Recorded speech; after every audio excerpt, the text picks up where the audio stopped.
Saturday is family day. So ako ang mga kauban pirmi diri sa Japan. Ako ara gihapon mga in-laws. Sa una sa Pilipinas pa mi mag-ingon ani tanan. Karon diri na pud mi sa laing lugar. Sa may turil lang. Unya free shell na ni siya diri. Free siya kung walay police syempre. Namoto akong father-in-law. Magkuha na siya shell dira kay iyahang sabuan. Unya ko mangutana mo guys, ang tubig hasta gyud din taw bugnawa, promise. Murag ka ng tubig nga gikan sa ref. Pero kay lagi nagsige tagkuha-kuhag shell, lihok-lihok ana atong mga tiil, taod-taod, manginit atong lawas, pwede na ta muligo. Nya kato si Wowa, igsuon sa akong father-in-law. Nya si Cholo og si Aiden, anak ni Madi.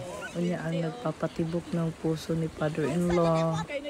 Nya mao ni among sundalo diri. Mao ni siya tagapagbantay. Si Japanese frog.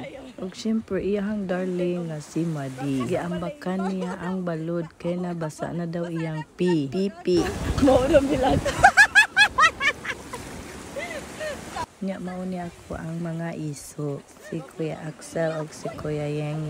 Di gyud na sila mag-amigo. Mao na gyud na ilahang rules sa life. Pag wake up lalis dayon ta. Unya mao ni si Master. Gitudloan ko niya unsay tirada. Dapat daw uyog-uyogon sa nimong yuta, ilubong nimo imong tiil para manggawas ng shell.